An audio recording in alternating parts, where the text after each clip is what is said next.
Aye. Hello again. In this subsection of In Search of Christian Freedom, the subsection titled Salvation Only in and Through the Religious Organization, Ray gets to analyze how the use and development of the word church or ecclesia came to have some differences of meaning as the centuries went by that didn't do justice to the original meaning of the word. For instance, the word ecclesia had to do with assembly or congregation before, but now came to mean something more like religious authority or even church building, as we know. We have multiple applications of the word ecclesia or church today. So he goes on to analyze that on page 62. All of this represented a subtle, though substantial, change in focus as to the duty of Christian loyalty and adherence. It changed the focus from the head, Christ, to the body, or in reality to those professed members of his body who were more vocal, who claimed to speak with authority for the body. It is not that Christians should not feel deep concern for their fellow body members, for they should all have the same care for one another. If one member suffers, all suffer together with it. If one member is honored, all rejoice together with it. That being a direct quote from 1 Corinthians 12, 25 and 26. But what assures this united spirit is primarily loyalty and adherence, not to this segment of professed body members who have gained positions of control, but to the genuine head, to Christ.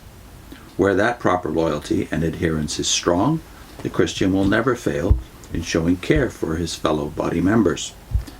The effect of the change wrought in the early post-apostolic period is clearly evident today. Though all drawn directly from the Greek ecclesia, such words as our English term ecclesiastical, and the terms for church in French, Spanish, and Italian, église, iglesia, and chiesa, for example, rarely convey to people's minds the idea of an assembly of persons, but rather that of a church organization, or else a church building. In the following chapter, we will see how this same alteration has played a major role in the shaping of the outlook of Jehovah's Witnesses as to their loyalty and adherence.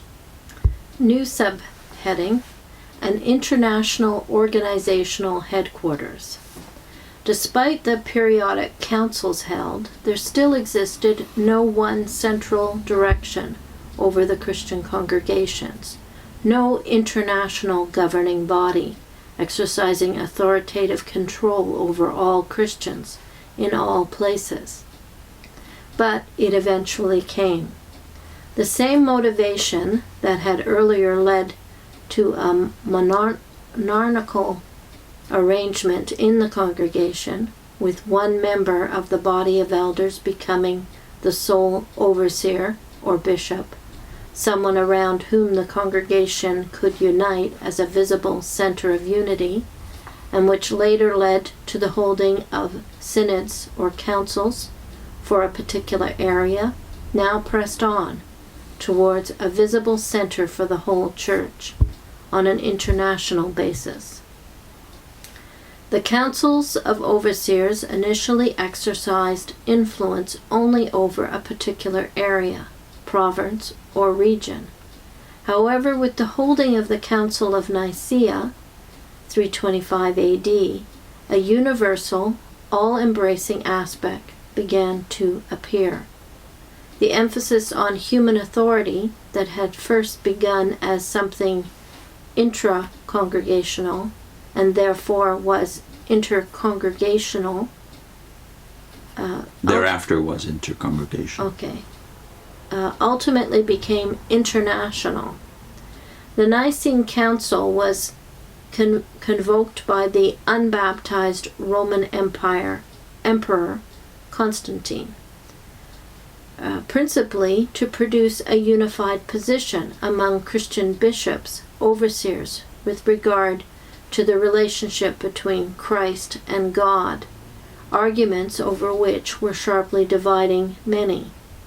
The issue was not as to Christ's divinity, an accepted fact, but whether he should be identified with the supreme divine the sovereign of heaven and earth. Of the occasion, Socrates, who lived in 380 to 450 AD, a lay historian, he wrote, "The situation was exactly like a battle, fought by night, for both parties seemed to be in the dark about the grounds on which they were hurling abuse at each other." Church historian Eusebius of Caesarea, who lived from 260 to 339, states that by the direct personal intervention of Constantine in the council deliberations, a formula was adopted declaring that Jesus was, quote, begotten, not created, one in being, the Greek being homoousios, with the Father, unquote, revealing the power that the decision of this international body now had. Yale University historian Yaroslav Pelikan, in his book Jesus Through the Centuries, page 53, writes, quote, once the Council of Nicea had accepted these formulas, they became the law, not only for the church, but for the empire.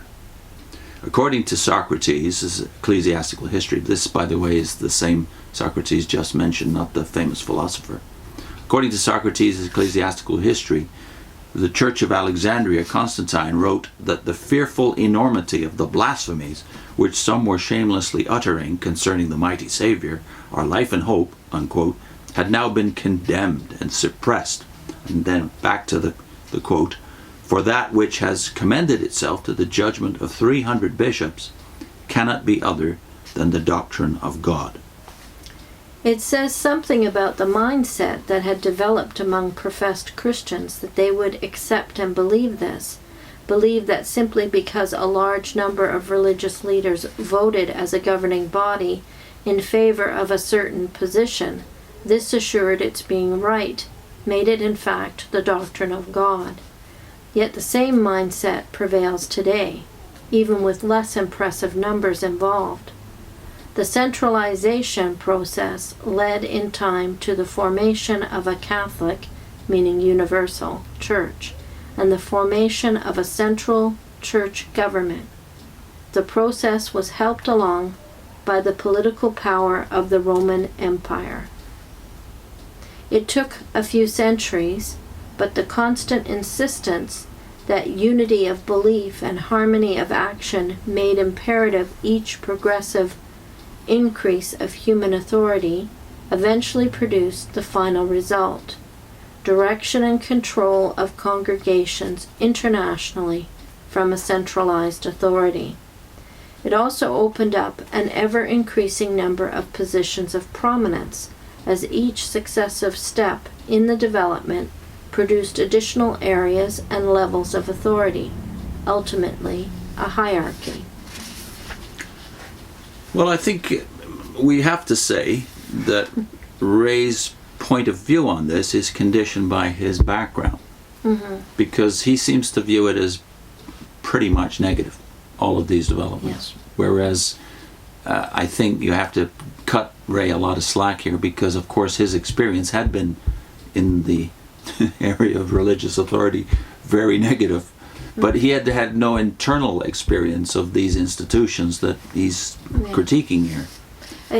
When you leave, you kind of see it everywhere, like all the faults.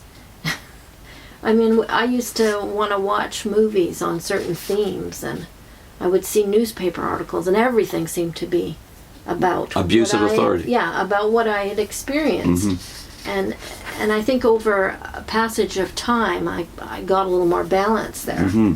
But it did seem very negative. Everything seemed like the whole world, to me, opened up as a negative place. But as we met more Christians and had more experience within the churches ourselves, we began to see things differently. And I think we need to speak to that here, in that the very people sometimes he's quoting here are people within the institutions he's critiquing, who don't see things as wholly negative.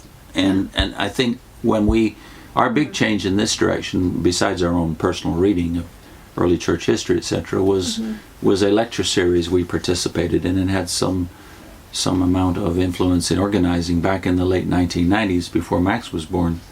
We sponsored and hosted a 20-week lecture series spread over about a year, in which two of the greatest historians in North America participated. One, a Baptist, Michael Haykin, Baptist historian, church historian, and the other, a famous United Church theologian and Methodist trained minister, our own minister, Victor Shepherd, in Toronto. Both of these historians showed us some of the nuances of church history. For instance, Michael Haykin talked about Nicaea explicitly and saw the positives in the developments of those generations. But he could see something in retrospect, as we can, that the people participating in Nicaea and those councils couldn't have foreseen. Yeah. The negative consequences are rarely foreseen, but the positive plans that the reason they embark upon these developments and changes, I don't find a lot of cutting of slack from Ray here. It's as if they go in with the mindset of how to control more, how to suppress and oppress the people. Yeah. But the motivation wasn't that way. I think there's always mixed blessings. You make decisions and you tend to look to all the good points about something, but then when it happens, there are some negatives. There are, indeed. You know, that happens. All human plans are tainted with our own collective as well as personal sin, right? If you want more nuance, by the way, on Nicaea, there's a good series of lectures by Ryan Reeves on YouTube. They're quite balanced, and I believe they reflect the measured judgments of a man whose profession it is church history. Okay. Ryan Reeves, that is, on the Council of Nicea and developments in the early church. He's one of the best I've found so far. Okay. In the next segment, Ray goes on analyzing the development of uniformity as organizational structures became more sophisticated in the church.